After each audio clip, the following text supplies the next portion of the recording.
Just imagine the Liberal government of Canada lying to you? Really? Well, it seems like it's an art form. They have it mastered.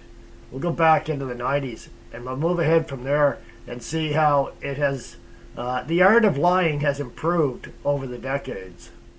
This is a commitment. You will judge me by that. If the GST is not gone, I will have a tough time the election after that. It's the only specific promise that I'm making very clear, and it is going. It's gone. Sometimes I shoot from the lip and maybe I shouldn't. Any doubt that Jean Chretien might try to back away from his pledge to get rid of the GST, he pretty much put that to rest today. The Liberal leader said that's a promise he will definitely keep. No ifs, ands, or buts. And Chretien said voters should toss him out of office if he doesn't get rid of the tax during his first year in power. But as Keith Bogue reports, he's still not saying what he'd replace it with, and it appears Canadians won't know until after the election. This week, a newspaper column described the Liberals' plan to replace the GST as empty, something that needs filling in like a hole in a donut. Perhaps today we will find out whether that hole will be filled with jam or cod liver oil. It was a pointed comment. It reflected how people are still not convinced the Liberals will scrap the GST, or if they do, whether they can find a better system to replace it. But today was not the day Chretien was going to fill in the donut. In fact, all he made absolutely clear was that you'd have to elect him first and find out how he'd replace the GST later. He said his government would consult with the people and look at the alternatives within a year. Our objective is very clear, that the GST be replaced by a system which generates equivalent revenues. There's no misinterpretation there. But calling that only an objective and not a commitment still left Chretien room to ultimately leave the GST untouched. We don't want to limit. Outside to reporters, he closed that loophole too. I say we'll replace the tax. This is a commitment. You will judge me by that. If the GST is not gone, I will have a tough time the election after that. It's the only specific promise that I'm making very clear, and it is going. It's gone. One of the Liberals on the hot seat over the GST is the Deputy Prime Minister, who made a promise of her own to resign unless the tax was axed. Here's Heather Hiscox on how some people see that promise now. This is Sheila Kopp's country, Hamilton, Ontario, Steel Town. Kopp's is a lot like this city, tough, feisty, no nonsense. Voters here like that. Support for Kopp's has been rock solid since she entered politics 15 years ago. But now, for the first time, there are questions. Should Sheila Kopp's resign? By all means. Tell me why. On the local talk radio station, the phone lines were jammed, the callers unanimous. She's going to have to resign, or else she's going to be kicked out in the next election. If we're to have any respect for politics or politicians in Canada in the future, she'll have to resign. On the streets of Kopp's riding, the same message. She put her foot in her mouth, resign.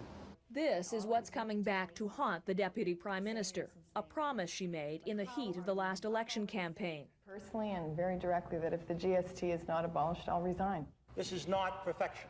Yesterday, the Liberals made it clear the GST is here to stay, and contrary to her promise, so is Kopp's. Today, as she guided Prince Charles through Churchill, Manitoba, there was no hint at resignation, only an apology of sorts. Sometimes I shoot from the lip and maybe I shouldn't. This pollster says that won't be enough to undo the damage to Kopp's integrity.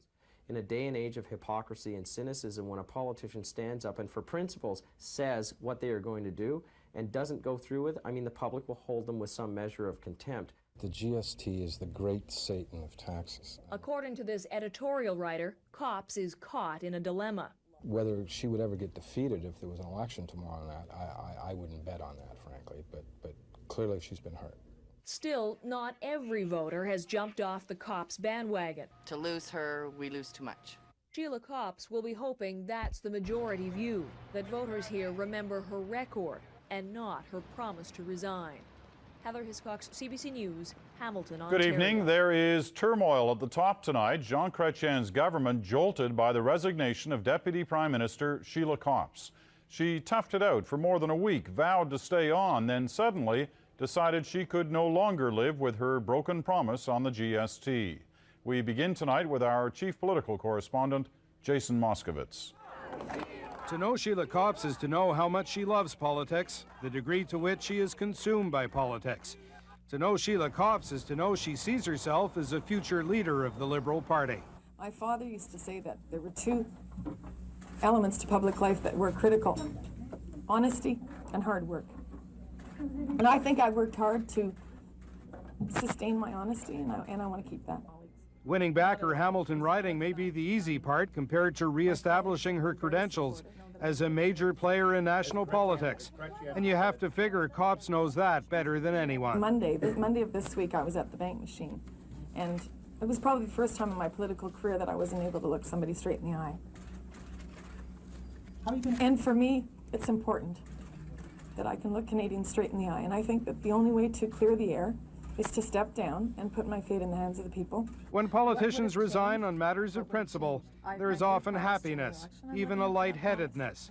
But Copps' resignation was clouded by a basic question. Why did it take more than a week to resign over the principle of keeping a promise? Last week it wasn't a principle, just a mistake.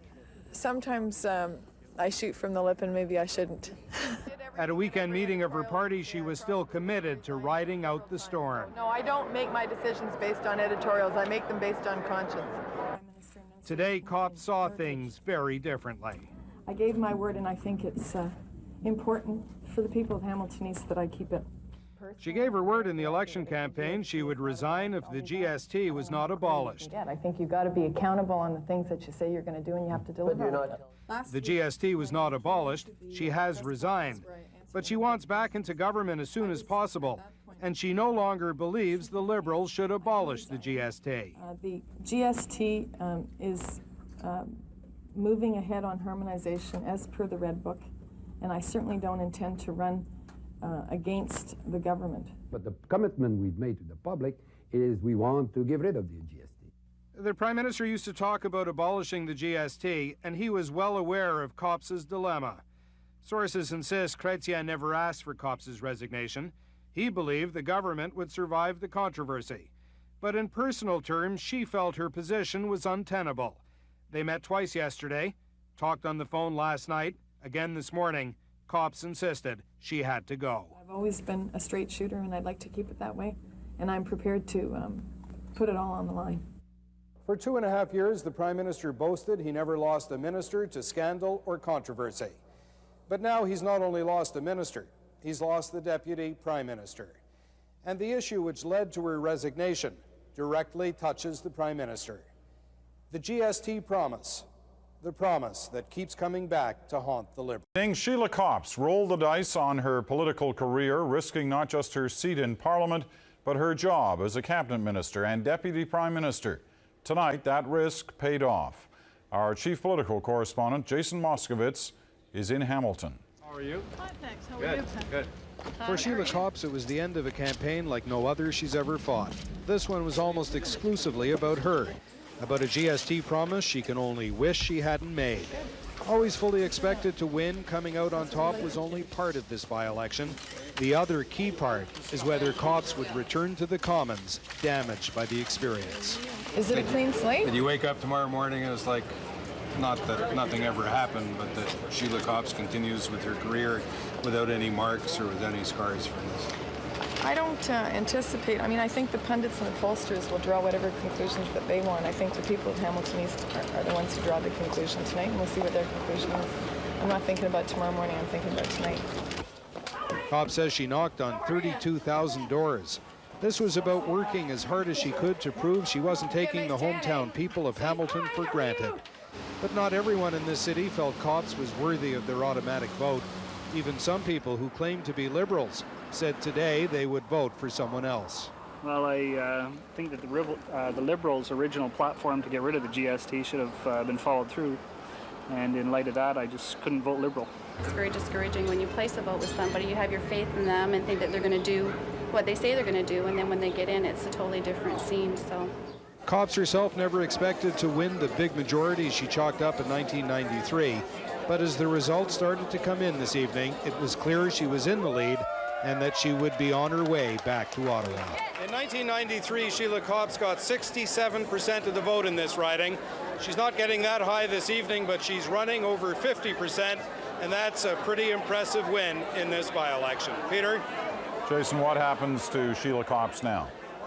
Well, she's almost been guaranteed by the Prime Minister that she will once again be the Deputy Prime Minister, as well as the Minister for Canadian Heritage.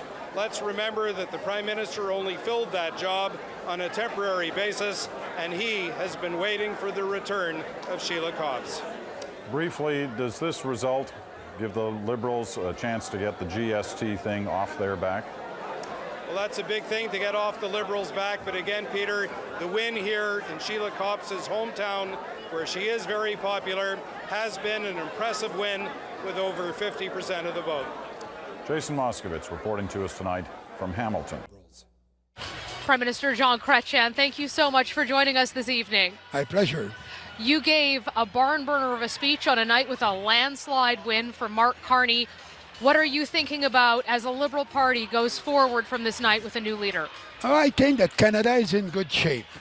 There's this unity that is developing in the land at this moment. And Mark represents competence, experience.